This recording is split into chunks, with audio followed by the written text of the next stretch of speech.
अस्सलाम वालेकुम स्टूडेंट्स, मैं हूं प्रोफेसर अहमद जवीद राना और आप देख रहे हैं मेरा यूट्यूब चैनल। आज की इस वीडियो में हम फर्स्ट ईयर के लेसन नंबर 6 को पढ़ेंगे, द रिवार्ड। ये शॉर्ट स्टोरी है द रिवार्ड, इसको लॉर्ड डेंसनी ने लिखा है।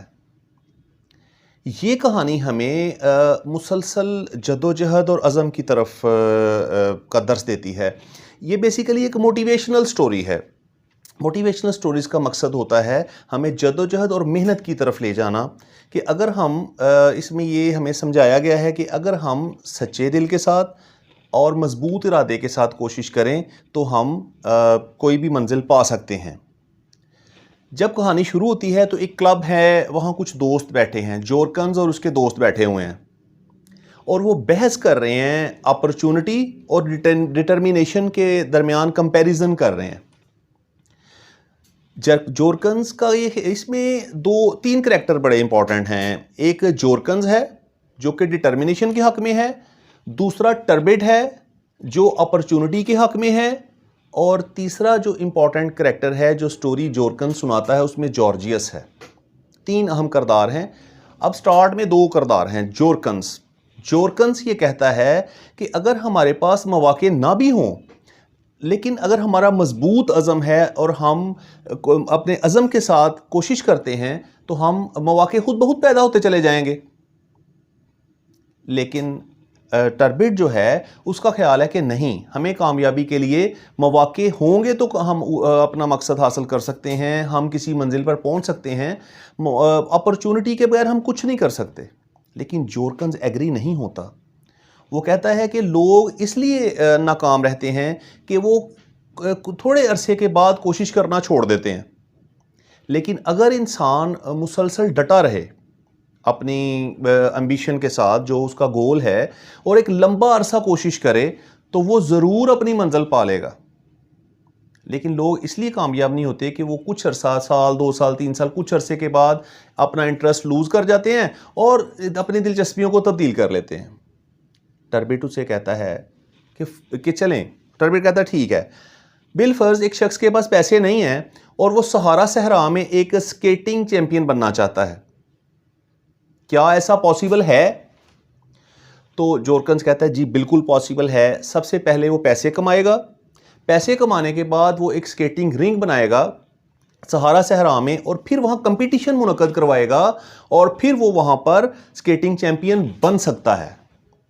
इस पर टर्बिड कहता है कि क्या हमें तुम कोई ऐसी स्टोरी सुना सकते हो? वो कहता है जी बिल्कुल मैं सुना सकता हूँ। अब स्टोरी को वो अपने दोस्तों को स्टोरी सुनाता है जॉर्जियस की। जॉर्जियस एक 16 साल नौजवान है, 16 ईयर का नौजवान है, और स्कूल के अंदर वो हाई जंप को जीत चुका है, रुकावटों वाली रेस को जीत चुका है, और उसके अंदर नेचुरली एथलीट बनने की क्वालिटीज़ मौजूद हैं।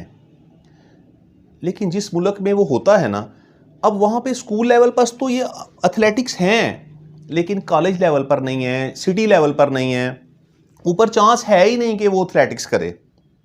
लेकिन उसमें एक बड़ी अजीब ख्वाहिश उसके दिमाग में आ जाती है कि मैं बादशाह के दरबार में बाजीगर के तौर पर मैं तैनात हो जाऊं।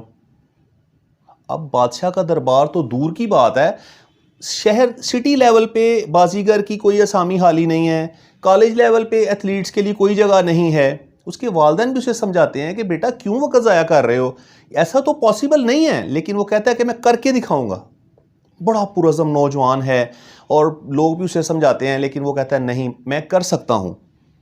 अब वो ये देखता है कि बादशाह के दरबार में बाजीगर बनने के लिए मुझे क्या करना है। अब वो एक आम शख्स है, वो तो बादशाह के दरबार की दीवारों तक नहीं पहुँच सकता, बादशाह के मामूली मुलाजमों से नहीं मिल सकता, इसलिए उसे अपने आप को मजबूत बनाना था। अब वो सियासत में हिस्सा लेता है, पॉलिटिक्स में। जोरकन्स कहते हैं मुल्क का नाम नहीं उसने बताया। अब उसके ज़हन में ना एक ख्वाहिश पैदा होती है कि बादशाह के दरबार में मैं बाजीगर के तौर पर काम करूं, यानी बाजीगर के तौर पे तैनात किया जाऊं। टर्बिड बड़ा हैरान होता है, कहता है यार ये किस किस्म का मुल्क था कि बादशाह के दरबार में बाजीगर। तो जोरकन्स कहता है कि नहीं, वो ऐसा मुल्क नहीं था। बादशाह के दरबार में कोई असामी नहीं थी, ये तो इसका एक ख्याल था, ये एक ख्वाहिश थी इसकी। टर्बिट बड़ा हैरान होता है, कहता है फिर उसने कैसे किया? उसने कहा उसने सिर्फ ऐसे किया कि वो डटा रहा, अपनी ख्वाहिश के साथ लगा रहा, और उसने ये देखा कि बादशाह के दरबार में बाजीगर तैनात होने के लिए मुझे क्या करना चाहिए। अब वो उसकी इतनी हैसियत तो थी नहीं, बादशाह के दरबार की दीवारों तक वो नहीं पहुंच सकता था, बादशाह के जो मामूली मुलाजमीन है वहाँ तक उसकी रसाई नहीं थी, तो कैसे वो ऐसा कर सकता था? तो इसलिए उसने पॉलिटिक्स में हिस्सा लिया। जोरकन्स ने ये नहीं बताया ये कौन सा मुल्क है, लेकिन जोरकन्स कहता है कि इस मुल्क के तमाम बाशिंदे पॉलिटिक्स में हिस्सा लेते हैं, लेकिन ये इसमें और लोगों में क्या फ़र्क था? ये पूरी मेहनत के साथ गया, इसने बहुत मुशक्क़त की, पूरी मेहनत के साथ पॉलिटिक्स में हिस्सा लिया, तकरीरें करता, दिन रात मेहनत करता, लोगों को मोटिवेट करता, और इसकी आहिस्ता आहिस्ता हैसियत बदलती गई, ये ऊपर आता गया पॉलिटिक्स में, और उम्र भी बीतती गई, मुख्तलिफ मौज़ूआत पर ये तकरीरें करता, लोगों में मकबूल होता गया और ऊपर आता गया। लेकिन अपनी जो ख्वाहिश थी ना उसकी, एथलीट बनने की, बाजीगर बनने की, उसको उसने नहीं छोड़ा, ये चीज़ थी। और आखिरकार ये इस मुकाम पर पहुंच गया कि अब लोग उसकी बात सुनते। लेकिन अब उसकी उम्र भी काफ़ी बीत गई थी, लेकिन उसने हिम्मत नहीं हारी।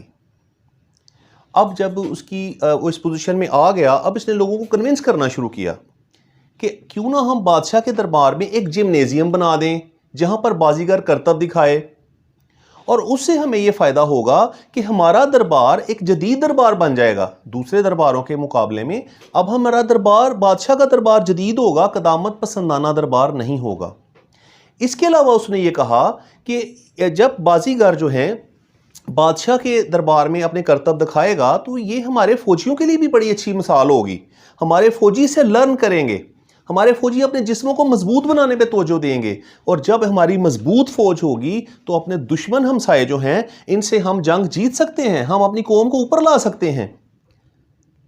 उसके मुखालफ में भी आवाज़ें उठीं, लेकिन वो अपने दलाइल के साथ उन आवाज़ों को दबाता गया, और एक वक्त आ गया कि अब उसका मुखालफ, उसके रास्ते में कोई रुकावट नहीं थी।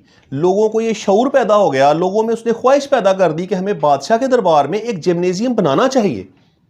चुनाचे फैसला कर लिया गया कि बादशाह के दरबार में जिम्नेजियम बनेगा, और एक तकरीब का एहतमाम किया गया उस जिम्नेजियम के इफ्तिताह के लिए। बादशाह के दरबार में एक बहुत बड़ा जिम्नेजियम बनाया गया, शानदार किस्म का। तो वो कहता है कि मैं यूरोप में जाया करता था, जिन दिनों खाना सस्ता हुआ करता था यूरोप में, तो कहता है मंदूर वहाँ गया तो लोग ना एक तकरीब की तैयारी कर रहे थे, तो मैंने उनसे पूछा कि भाई क्या बात है, बड़े मतलब मुल्क में जश्न से वगैरह मनाया जा रहा है। तो लोगों ने मुझे बताया, जॉर्कन कहता है लोगों ने मुझे कहा कि बादशाह के दरबार में ना एक जिम्नेजियम बनाया गया है और उसका इफ्तिताह करना है। तो कहता है जब मैंने ख्वाहिश जाहिर की तो लोगों ने उसे कबूल कर लिया, लोगों ने खुशी खुशी इस बात को कबूल किया। लोग कहता है बड़े फ्रेंडली थे उस मुल्क के। तो कहता है जब मैं गया तो वहाँ पर एक बहुत बड़ा हॉल था, और लेडीज़ और जो जेंट्स थे और मर्दों ख़वातीन बड़े ज़र्क बर्क मलबूसात में मलबूस थे वो। लेकिन क्या था कि हॉल में एक तारीकी थी, क्योंकि तारीकी इसलिए थी कि अगर दाएं बाएं आप देखेंगे तो आपकी तवज्जो फोकस नहीं होगी, सिर्फ क्योंकि रोशनी का अहाला था स्टेज के ऊपर जहाँ पर जॉर्जियस ने आना था। क्योंकि जब जिम्नेजियम बना अब उसके लिए एक एथलीट की ज़रूरत थी, और वो एथलीट कौन हो सकता था? वही शख्स जिसने अपनी सारी उम्र जदोजहद की बादशाह के दरबार में जिम्नेजियम बनाने के लिए। और जॉर्जियस के लिए बड़ा खूबसूरत लिबास तैयार किया गया था, वो चुस्त लिबास जिसे वो पहनते हैं एथलीट, और वो उसे पहनाया गया, और बड़ा खूबसूरत किस्म का लिबास और लेसेस वगैरह उससे लगी हुई थी, सुनहरी चमक रही थी। और वो एक स्टिक के सहारे जो है ना स्टेज पर आया, अजीब कैफियत में था वो, खुश भी बड़ा था वो कि आज उसकी सारी उम्र की जद्दोजहद जो है वो कामयाब हो गई थी। 60 साल जद्दोजहद की, जब उसे पहली दफ़ा ये ख्याल आया था कि मुझे बादशाह के दरबार में बाजीगर बनना चाहिए, तो उसकी उम्र 16 साल थी। अब 60 साल से ज़्यादा का अरसा गुजर चुका था, लेकिन उसकी आंखों में आंसू भी थे, दुख भी था। उसकी वजह क्या थी? उसकी वजह ये थी कि अब वो बाजीगर के तौर पर तैनात तो हो गया था, लेकिन अब वो करतब नहीं दिखा सकता था, क्योंकि उसके जिस्म में इतनी क़ुव्वत ही नहीं थी। तो जब वो हाल में आया लड़खड़ाते हुए कदमों से, अफसुर्दा अफसुर्दा, तो एक साइड पर बादशाह का के लिए बड़ा सा चबूतरा बनाया गया था जिस पे शाही फैमिली के लोग थे, साथ जो थे बड़े बड़े अफसरान खड़े थे उनके। तो एक तरीका होता है कि बादशाह की इजाज़त लेनी होती है, तो वो सवालिया नज़रों से बादशाह की तरफ उसने ऐसे देखा, तो शाही फैमिली ने जब स्माइल दी तो लोगों ने ज़ोर से क्लैपिंग की। स्माइल देने का मतलब ये होता है कि आप काम शुरू कर सकते हैं। अब क्लैपिंग क्यों की? जब बाजीगर अपने करतब दिखा लेता है तो फिर लोगों के सामने झुकता है, तो फिर लोग क्लैपिंग करते हैं।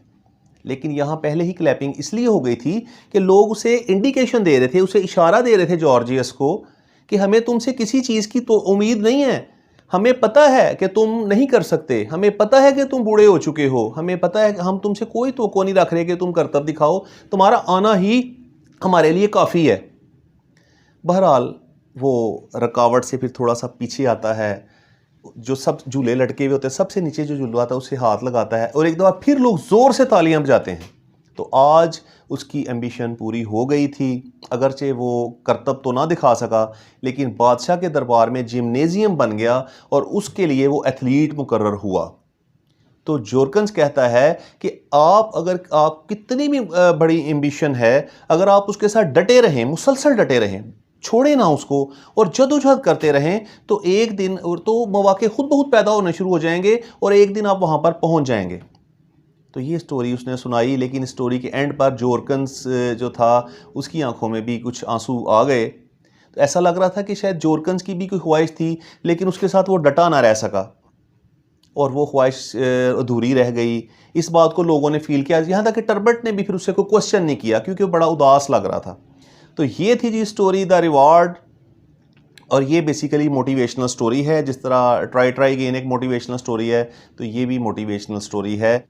तो स्टूडेंट्स, मैंने कोशिश की है कि इस कहानी का भरपूर अहाता किया जाए।